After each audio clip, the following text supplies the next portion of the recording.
Sometimes people don't realize what they have until it's gone. This is the story of Daniel and Claire, a couple everyone thought had it all, but one decision, one conversation, changed everything. And by the time Claire realized what she had lost, it was already too late. Daniel and Claire were the couple everyone admired. He was 35, a quiet, hard-working engineer with a steady income and a good reputation. Claire was 32, vibrant, beautiful, and ambitious. Together, they looked like the picture-perfect family. They lived in a modest but warm home in a friendly neighborhood. Their 7-year-old daughter, Lily, was the heart of their world, bright-eyed, full of laughter, and adored by both parents. To friends and family, Daniel and Claire were proof that true love still existed. They had been married for 7 years, and every holiday card, every birthday photo, every family event seemed to showcase a couple deeply in love. But Daniel knew something had changed. He felt it in the way Claire lingered on her phone late at night, scrolling with a secretive smile. He saw it in the way she sighed after date nights, as if something was missing. And he heard it in the silence between them, those quiet dinners where laughter used to live. Daniel loved his wife deeply, but lately he was afraid love alone might not be enough. It happened on a Thursday evening. Lily had gone to bed early after finishing her homework. Daniel had just cleared the dishes when Claire sat across the table, her wine glass half full. Her voice was calm, almost too calm. "Daniel, I don't think I can do this anymore." He frowned, setting the plate back on the counter. "Do what?" "Be tied down to one man.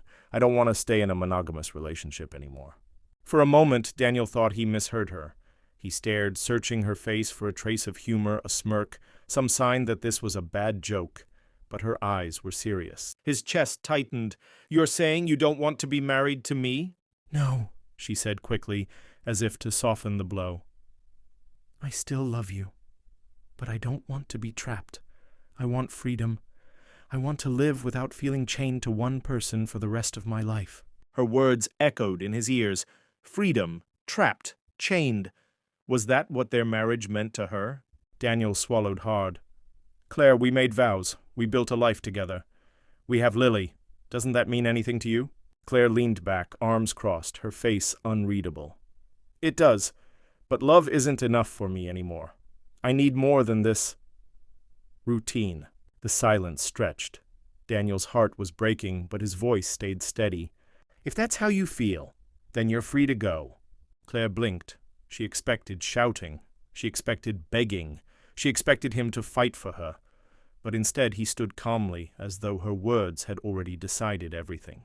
That scared her more than anything. That night, Daniel walked into their bedroom and pulled out a suitcase. He began folding Claire's clothes, neatly placing them inside. Claire followed, panic rising. "Daniel, wait! You're just going to throw me out like this? Don't you want to fight for us? Don't you love me enough to stop me?" He turned, meeting her eyes. His face was calm, but his voice carried pain. "I shouldn't have to fight for my wife's loyalty. If my love, my commitment, and our family aren't enough for you, Claire, then nothing ever will be." Her throat tightened. She wanted to scream at him to stop, to beg her to stay, but he didn't. And somehow his calm acceptance hurt more than anger ever could.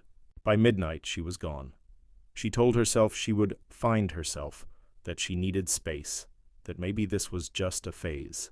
But Daniel knew deep down, something had ended. The next morning, Daniel made calls. He didn't sugarcoat anything. He told his parents, Claire's family, their closest friends. "Claire told me she doesn't want a monogamous marriage anymore. She wants to see other men. I can't live like that, and I won't let her destroy our home." His voice was steady, his words simple. He wasn't cruel, but he wasn't hiding the truth either. Word spread quickly. At first people were shocked. Claire? The charming, beautiful Claire? But then whispers began. Friends stopped inviting her to gatherings. Her family, embarrassed, stopped defending her. At church she felt stares burning into her skin. The same community that once admired her now saw her as the woman who walked away from loyalty, from family, from love. And Daniel? People respected him more, not for gossiping, but for handling betrayal with dignity. The hardest moment came a week later. Claire tried to talk to Lily during a custody discussion. She knelt in front of her daughter, forcing a smile through watery eyes. Sweetheart, don't you want to live with Mommy too? We can still spend time together. But Lily shook her head, tears streaming down her face. No, Mommy, I want to stay with Daddy. Why don't you love him enough? Why do you want other people? Claire's chest shattered. Nothing hurt more than hearing those words from her own child. At first, Claire tried to embrace her freedom. She went on dates, met new men, tried to live the life she thought she wanted.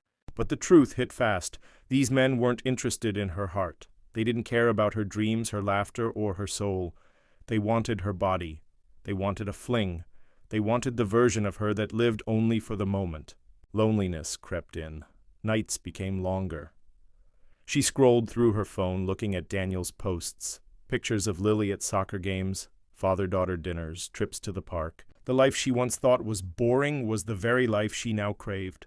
Her so-called freedom was nothing more than a cage of regret. Meanwhile, Daniel flourished. He poured himself into work and fatherhood. Every morning he made Lily's breakfast, packed her lunch, and walked her to school. Every evening he helped with homework, cheered at games, and tucked her in.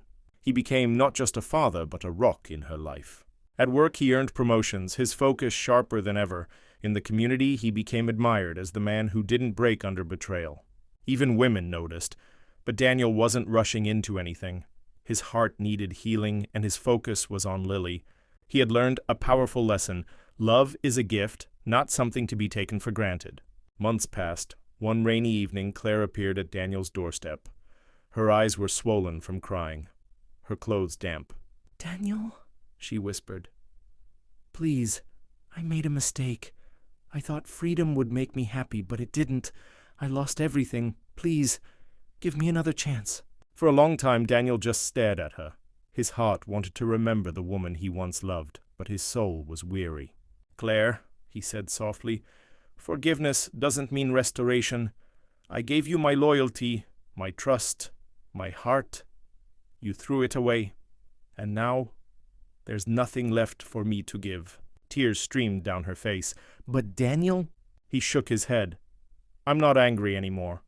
But I can't go back to a woman who saw my love as a prison." Claire broke down at his doorstep, sobbing. Neighbors peeked from their windows, watching as she pleaded. But Daniel didn't humiliate her. He simply closed the door, leaving her to face her choices. That night, Claire realized she hadn't just lost a marriage. She had lost trust, respect, her daughter's faith. And the only man who ever truly loved her. Her so-called freedom had cost her everything. The story of Daniel and Claire became a quiet lesson in their community.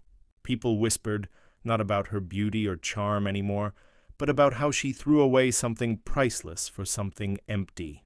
And Daniel? He moved forward. Not bitter, not broken, but stronger. Because sometimes the greatest strength isn't in holding on, it's in letting go. And Claire learned too late that when you stop cherishing the one who stands by you, you risk losing them forever. So remember, freedom without love is emptiness, and love without loyalty is nothing at all. Never throw away something real for something temporary, because once it's gone, you may never get it back. Claire thought freedom would bring her happiness, but it cost her everything. What would you have done in Daniel's place? If this story touched your heart, don't forget to like this video, subscribe for more emotional stories, and turn on the notification bell so you never miss the next one. And share your thoughts in the comments below. I'd love to hear your perspective.